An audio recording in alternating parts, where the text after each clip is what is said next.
the Silver Screen Project.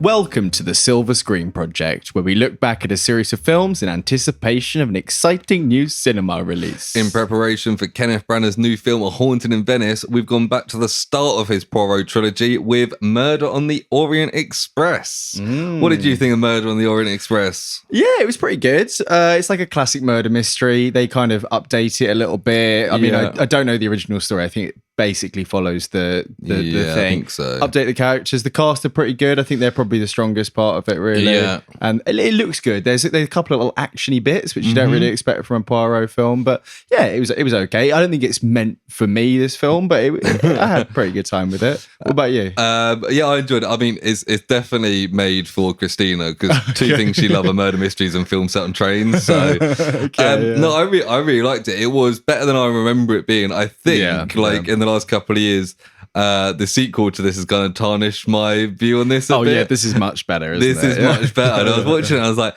actually, this is really good. And like you said, like, the cast are great. Like, all kind of the cinematography and stuff is There's brilliant. some interesting choices. There's some nice shots from, like, above that they use for the crime scene kind of stuff. And, like, going through the carriages is really good. But yeah, I was just like, this is a good film. I think as well, because it was kind of messed around with that Fox Disney merger, wasn't it? This was one of the ones that was going to be in cinemas and then was just thrown on Disney Plus. It might be, yeah. 2 was definitely that. I don't know if 1... maybe it might have been affected by the tail end of it, or maybe it just didn't get much press when it came out. But so I mean, Kenneth Branagh is great. He's very good. It's his new kind of passion project in a way. Like, he used to be all about Shakespeare, now he's all about Poirot, and he is really good. He really, I mean, sometimes the character's a little bit silly, but it's part of the character. He seems to really enjoy doing it. Yeah, they've I mean, the main visual change is he's got this kind of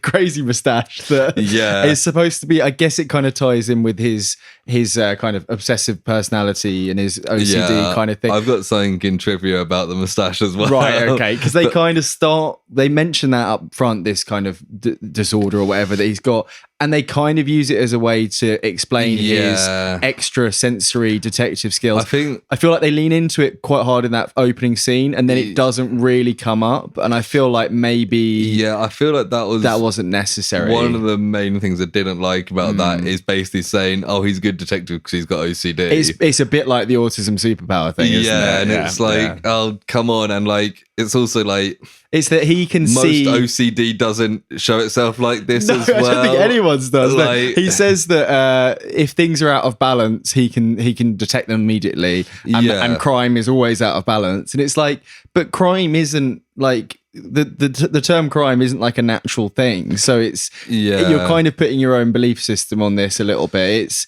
It's a bit, and he obviously can't detect stuff straight away because it takes him until the last 10 minutes of this film to figure it out. Yeah. Otherwise it wouldn't be a fun film, would it? But, you know, that's a minor thing. I know we're jumping around a little bit. The cast, we were saying, very good. It's great. All of them are great. Like, so Johnny Depp is the victim. Yeah. He plays like a great, like, arsehole. Yeah, he's in it for like, what, 20 minutes and you think like, oh God, I hate that guy. But he does whatever's going to happen and then he gets killed. I thought it was great to see Daisy Ridley. Me too, yeah. Obviously she hasn't done loads outside of Star Wars. No. So, she's been in a few films that have either been delayed or been like panned, or she's been quite unlucky. I feel like her introduction, there's a part where she's talking about the wines and she has a weird line about, I like a good rosé, and it's like a bit stilted. But other than that, I think she's quite convincing. She has some quite emotional bits later on, and I think she's pretty good. She's good. Willem Dafoe is very good. Is fun. I love it when just the change when he calls him out of the accent, and he's like, "What was it that got me wrong?" kind of thing. I did feel like when I was watching this, I kind of forgot all these people were in this, even though I'd seen it before. And I was like, oh yeah, Johnny Depp's in this. Oh yeah, Daisy Ridley's in this. Oh yeah, Willem Dafoe's in this. And it was like, oh yeah.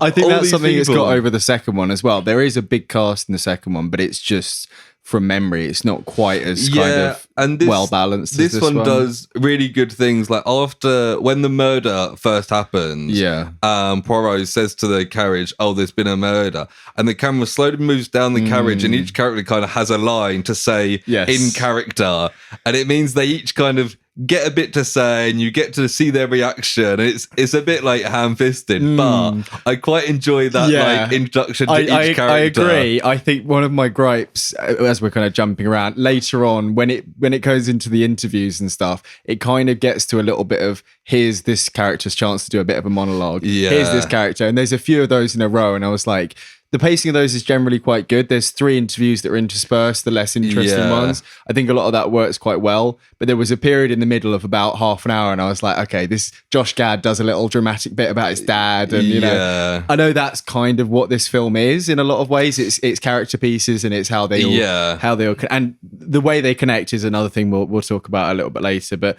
Michelle Pfeiffer's pretty good. I mean, she doesn't. I feel like she doesn't get that much to do in this, despite towards the end. She's good at the end. Yeah. Judi Dench, she really doesn't do much in this film at all. And same with Olivia Colman. I mean, even feel like, and maybe it's because I've just come back from Germany, I feel like her accent's not very good, but it might just be me. There's a load of people that I don't know their names off the top of my head. The weird couple are weird. I feel like that's a kind of strange. I would assume that's in the original story. It seems like a strange addition. There's the doctor who ends up being Daisy Ridley's like secret lover. He seems okay. I don't think he gets much to do either. And there's Josh Gad. He's okay. He kind of plays the same character. Yeah, he's better than he is in a lot of things. But I think he actually doesn't play the same character a lot. Normally he's like the Disney character. But it's just it wasn't super memorable. And there's a fairly big supporting cast as well. But those are all the main ones I remember. Yeah.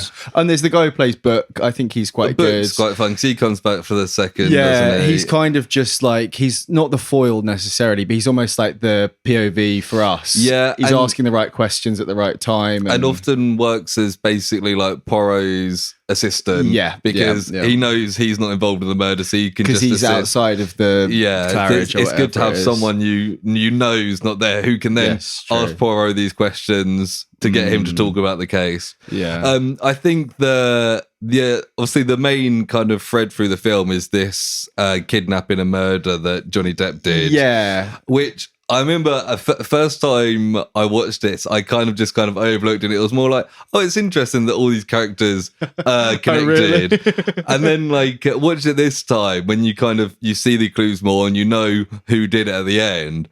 I found it really interesting seeing all these reveals of the story. And also, it's a really fucking sad story. It's really sad. And one of the points that Poirot makes is like there was 12 victims to this crime, or however many more, 12 extra victims on top of the actual death kind of thing, plus the main couple. Yeah. I do think, I know this is like the core of this story. I do think if you think about it too much, it gets a little bit ham-fisted and kind of convoluted. Yeah. I know that it's this like grief-stricken Michelle Pfeiffer has meticulously planned this thing, and you're supposed to just be like, okay, that's fine. And I'm on board with that. But like, I feel like if I'm thinking back, I don't remember all their connections specifically. I know you don't have to really. Yeah. But it's like, I did it at one point towards the end of the film. I turned to Christina and I was like, how is Josh Gad related to the baby? And she was like, oh, his dad was the judge who was pressured into prosecuting the maid. And then, like, surely, as soon as you know, and also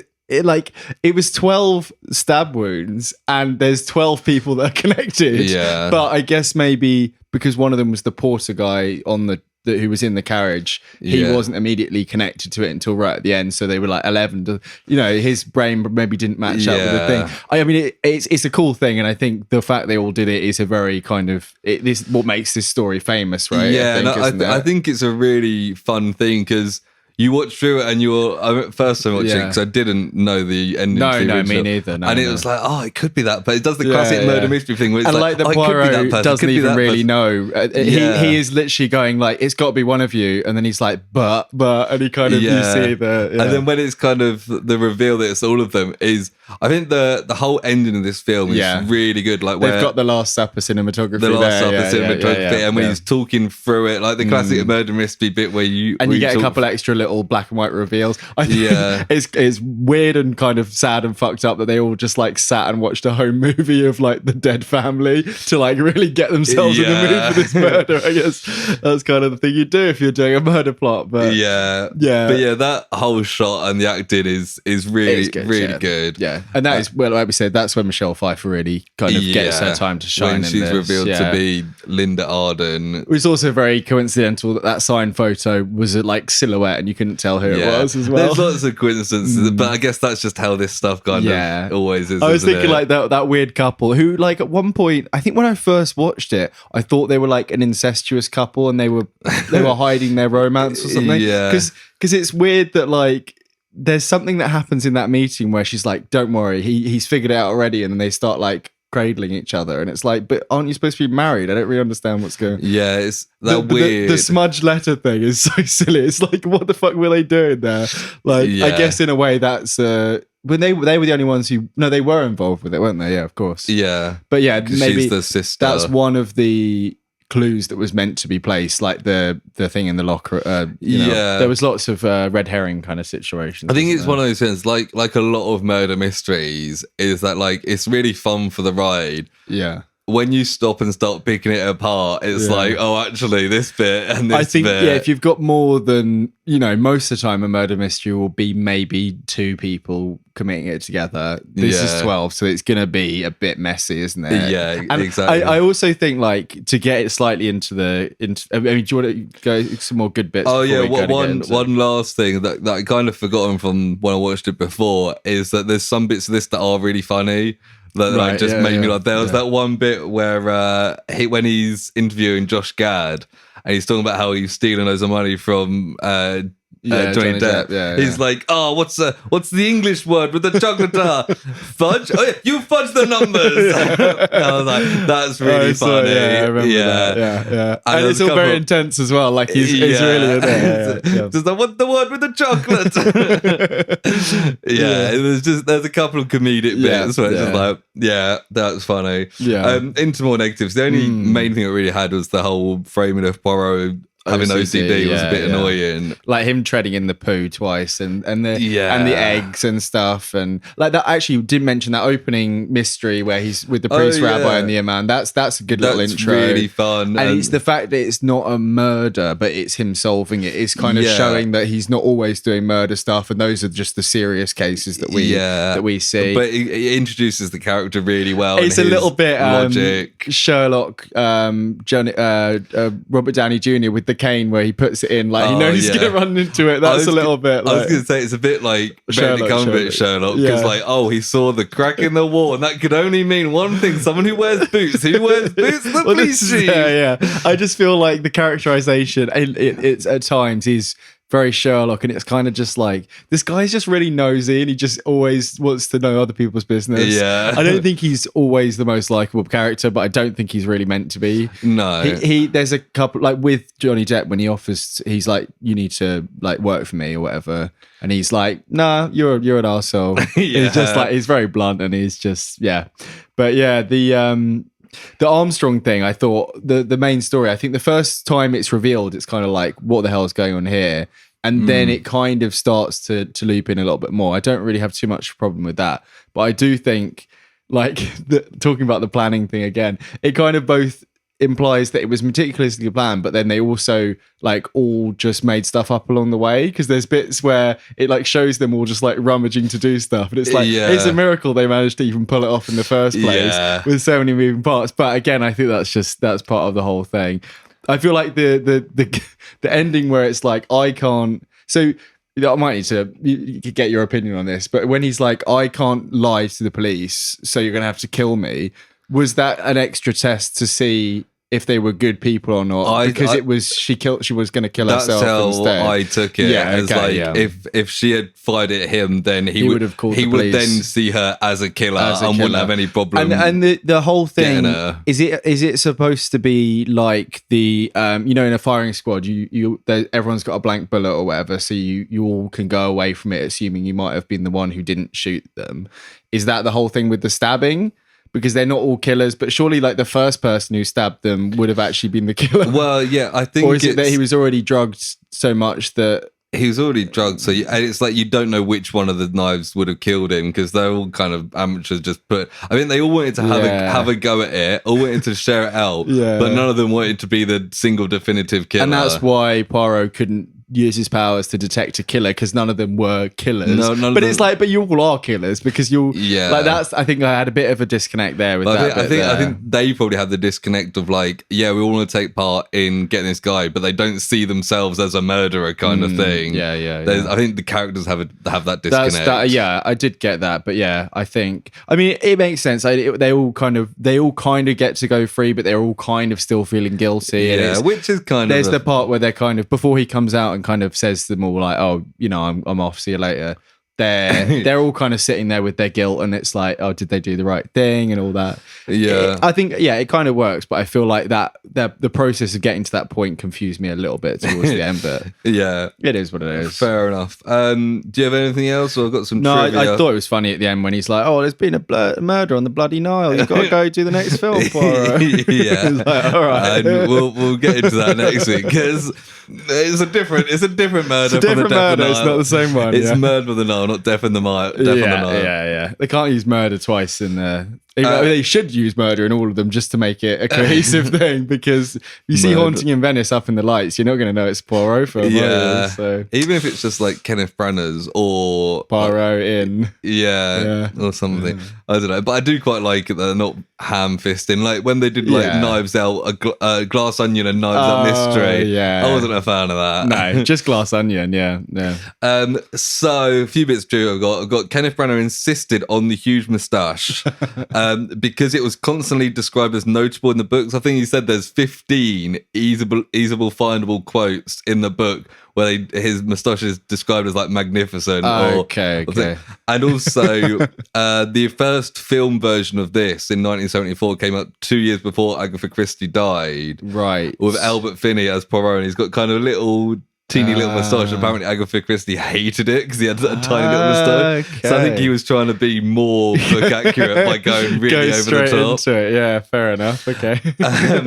Also, Johnny Depp was late one day and hungover. Being Johnny Depp. Yep. And Kenneth Branagh absolutely laid into him in front of like everyone, like screamed at him and said like, if being on time is too difficult for you, I'll replace you. I'll get someone else in. Ooh. Like apparently after that, Johnny Depp was in early every single day for the rest of his filming. Fair enough. Yeah. God.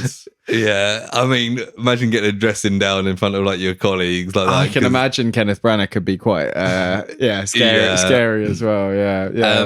And finally, at the end, when the cast lined up like the Last Supper meal, Linda Arden, Michelle Pfeiffer's character, was sitting in Jesus' spot, right? Because she's the mastermind. Yes, okay. And the spot where Judas sits is empty on their table. There's an empty spot where Judas would have sat. So it's kind of implying that they're all a team and nobody betrayed them, I guess. By leaving that spot only. But then also the numbers then 12 add up. Of them. Yeah. I was like, okay, that's a cool detail. Yeah. And it kind of goes to show that shot is really intentional, because when else do people sit in a row of like 12 on the same side? Exactly what I was thinking. I mean, it's also the way you could, get away with it is that he needs to address them all at once. They will have to be sitting on the same side, but it's still a little bit, But it's cool. And it's, we spoke about some of the shots. It's one of the nicer shots in the film. And, it's a good looking film. It is a good film. The train looks great. The journey looks great. When you see the shots like out the window, you're like, you really believe it is the 30s.